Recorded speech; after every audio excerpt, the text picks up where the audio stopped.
अरे तो मोठा नेता आहे, मोठ्या नेत्याने छोट्या नेत्याला एकेरीच बोलायचं असतं. तुला माहिती नाही, आपण आपल्या मुलांना किंवा खालच्या गडी माणसाला अहो या बसा पाणी आणून देता का हो असं नाही, हे पाणी आणून दे.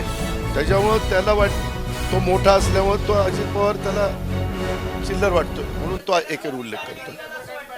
हा ते मागेच सांगितलं, सारखं आळणी आळणी नाही. जे झालं ते झालं, जुनं नाही विचारायचं, नवा नवा.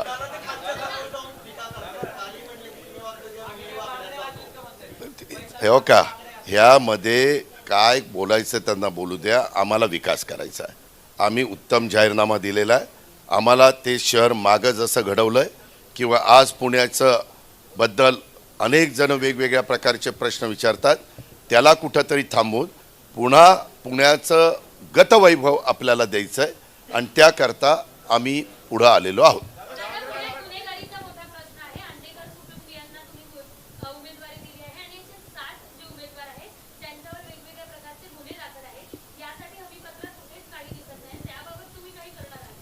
त्याबाबत ही गुन्हेगारी कमी करण्याच्या करता आम्ही मनापासूनचा प्रयत्न करणार आहोत.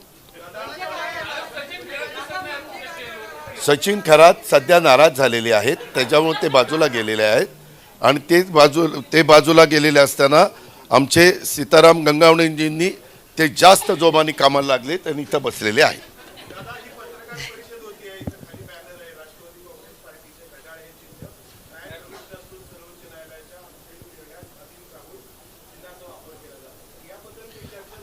ह्याबद्दल आम्हाला कोर्टाचे आदेश आहे. आम्ही कोर्टाला मानतो, संविधानाला मानतो, घटनेला मानतो. त्यांनी सांगितलं त्या पद्धतीने करतो. काही नाही, तुम्ही आमच्या दोघांची काळजी करू नका. आम्ही बसू आणि चर्चा करू आणि मार्ग काढायचा तर काढू, नाही मार्ग निघाला तर त्या ठिकाणी तसं पुढे जाऊ. आपले काही त्रास. मला एक दोन छोटे मुद्दे फक्त अनव्हेरी अकॅडमिक आणि अरे इतका चांगला जाहीरनामा दिला तुला तर मला काय, कारण का हे जे दादांचं पहिलं प्रेस जर तुम्ही डिटेल ऐकली असेल, तुम्ही जे आर्थिक प्रश्न विचारले, आणि हे मी एवढ्यासाठी जाणते की आपण नगरपालिकेसाठी बसलोय म्हणून, आणि हा विषय खूप गंभीर आहे कारण का पुण्याच्या 5 वर्षाचा डेव्हलपमेंटचा हा विषय. त्याच्यामुळे मी एक तुमच्या परवानगीने एक विषय मांडू इच्छिते की दादांनी एक स्पेसिफिक गोष्ट सांगितली, आणि ते तुमचा जो प्रश्न होता की हे खर्च कसं, तर दादांनी एक शब्द वापरला त्यांच्या प्रेसमध्ये, लिकेजेस बंद होतील.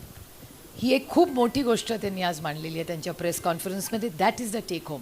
जर लिकेजेस पूर्णपणे बंद झाले आणि टाईम बाउंड मॅनरमध्ये कॉस्ट एस्केलेशन जर प्रोजेक्टचं झालं नाही, तर दादा जे म्हणत आहेत फुकट देणं किंवा ह्या ज्या सुविधा देणं, ते देणं अवघड नाही.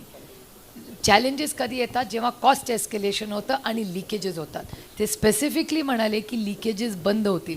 जर कुठलंही कॉर्पोरेशन बिना लिकेजेसचं झालं तर दादांनी सांगितलेला हा वचननामा, जाहीरनामा, हमीपत्र हे 100% इम्प्लिमेंट होऊ शकतं. आणि मी तुम्हाला पत्रकार मित्रांना सांगतो, लिकेजेस हे स्थानिक ठिकाणी आहे, पुन्हा त्याच्यात कुठं जोडाजोडी करू नका.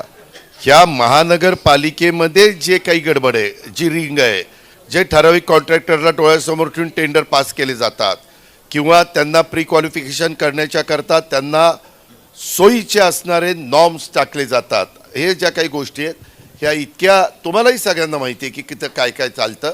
हे आपल्याला बंद करायचं. हे बंद केल्यानंतर मोठी बचत आपण करू शकतो.